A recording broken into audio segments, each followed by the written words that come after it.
राधे कृष्ण। भगवान दत्तात्रेय जी ने कहा है, ज्ञान जहाँ से मिले वहीं से धारण कर लेना चाहिए। ज्ञान जहाँ से मिले उसे गुरु मान लेना चाहिए, क्योंकि गुरु अंधकार से ज्ञान की तरफ ले जाता है, अंधकार से प्रकाश की तरफ ले जाता है। श्रीमद् भागवत पुराण के अंदर दत्तात्रेय भगवान के द्वारा 24 गुरुओं का व्याख्यान आता है।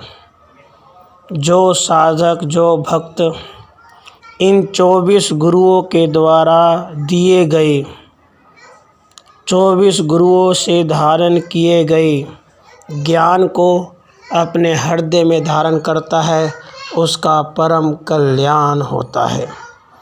भगवान दत्तात्रेय जी ने इन 24 गुरुओं से जो सीख ली वो हमें काफ़ी प्रेरणा देते हैं और हमें अपने कर्तव्य पथ और भगवान की तरफ बढ़ने में हमारी सहायता करते हैं। इसलिए आइए इन 24 गुरुओं के ज्ञान को धारण करते हैं। पहले गुरु हैं पृथ्वी। पृथ्वी से हमें क्षमा और परोपकार सीखना चाहिए। पृथ्वी पर चाहे पापी हो, चाहे दुष्ट आत्मा हो, पृथ्वी सभी को क्षमा करती है। पृथ्वी अन्न उपजाती है, जिससे जन कल्याण का, पेड़ पौधों का, सबका भला होता है। जल से स्वच्छता और माधुर्यता की सीख मिलती है। जल स्वच्छता और माधुर्यता की सीख देता है। अग्नि संतोष धारण करना सिखाता है। वायु असंग तथा आसक्ति का अभाव रखना सिखाता है, क्योंकि वायु कहीं एक जगह ठहर के नहीं रहता। इसलिए हम सभी मानवों को चाहिए कि हम किसी से आसक्ति न रखें और कहीं एक जगह न रहें। आकाश ये बताता है कि आत्मा सर्वत्र है। चंद्रमा आत्मा अक्षय तथा सच्चित आनंद स्वरूप है। सूर्य ग्रहण कर त्यागना सर्वश्रेष्ठ है। जैसे सूर्य जहाँ ज़्यादा पानी होता है वहाँ से ज़्यादा जल ग्रहण करता है, जहाँ पे कम जल होता है वहाँ से कम जल ग्रहण करता है और उसे ग्रहण कर त्याग देता है। उसी तरह से सूर्य की तरह ही हमें भी ग्रहण कर त्यागना चाहिए। कपोत से स्नेह पास में न बंधे, ये सीखना चाहिए। अजगर से ये सीख मिलती है कि हमें अपने प्रारब्ध पे भरोसा रखना चाहिए और प्रारब्ध इस मानव शरीर की ज़्यादा परवाह न करते हुए जो प्रारब्ध से मिल जाए उसी में संतोष करना चाहिए। सिंधु यह कहता है कि मन को अडोल बनाए, मन को चलायमान न होने दें। जैसे ज्वार भाटा उत्पन्न होने के बाद भी मन सिंधु अडोल रहता है, उसमें कोई विकार नहीं होता, उसी प्रकार से हमें अपने मन को अडोल बनाना चाहिए। पतंग से ये सीख मिलती है कि जैसे जब भी कभी दीपक को पतंग देखता है तो उस पर आकर्षित हो जाता है और वहाँ जलकर भस्म हो जाता है। इसीलिए कहा जाता है दर्शन बुराइयों की खान है।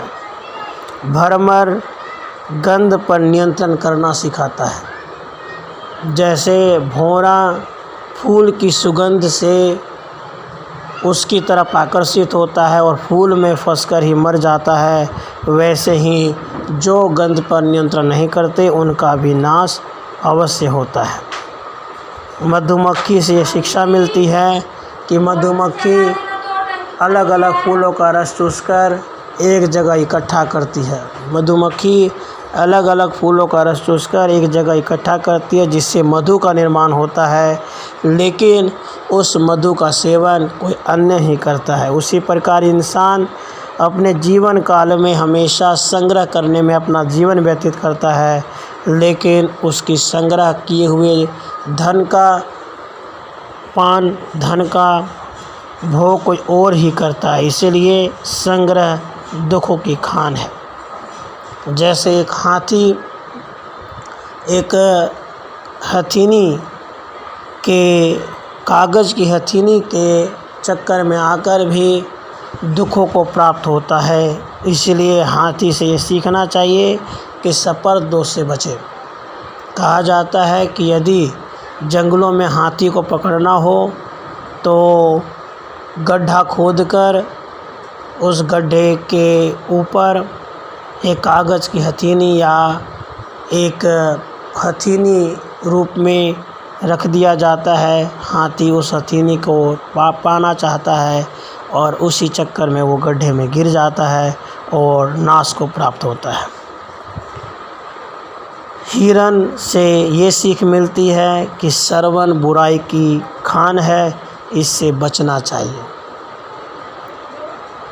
मीन रस ही है जो पाप की तरफ प्रवृत्त करता है। जैसे मछली को जब भी कोई पकड़ना चाहे तो उसमें थोड़ा कुछ भोजन रखकर जो है मछली पकड़ने वाला उस मछली को पकड़ लेता है और मछली उस भोजन की तरफ आकर्षित होकर अपने आप के नाश की तरफ प्रवृत्त होती है। इसलिए सीख मिलती है कि मीन ही मछली ही पाप की तरफ प्रवृत्त करता है और यह रस्सी है जो हमें पाप की तरफ प्रवृत्त करता है। और कहते भी हैं कि जीव पर जो नियंत्रण कर ले उसका जीवन कल्याण में हो जाता है।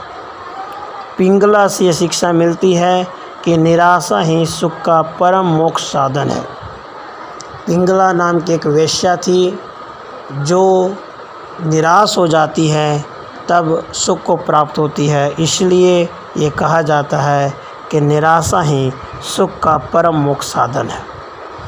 जैसे एक बालक हमेशा मस्त रहता है, उसे किसी की कोई चिंता नहीं रहती, वो किसी भविष्य या भूत के चिंता में अपने आप को ग्रसित नहीं रखता। इसी प्रकार हमें बालक की तरह मस्त रहना चाहिए।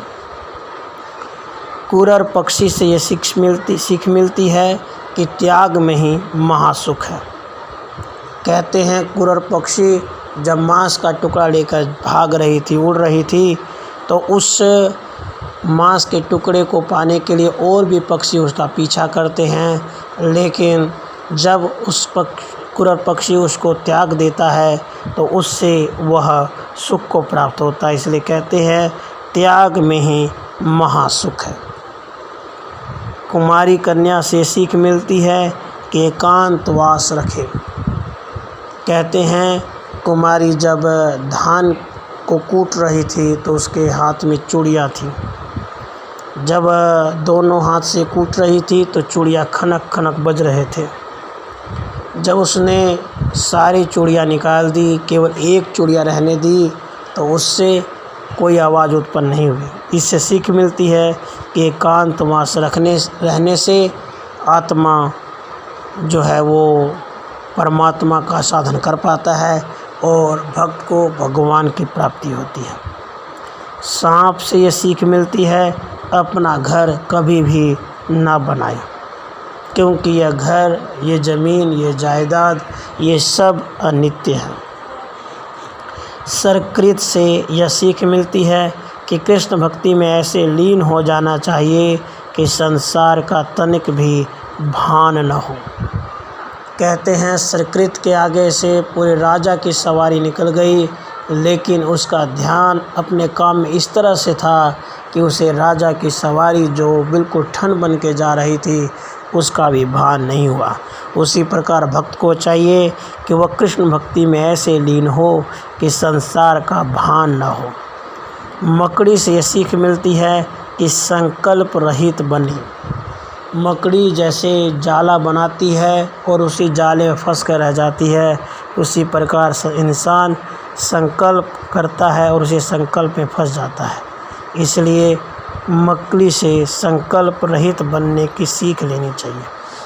भृंगी से ये सीख लेनी चाहिए कि शरीर को भूल आत्मा में लीन रहे। भृंगी से ये सीख मिलती है कि हम शरीर को भूल आत्मा में लीन रहें।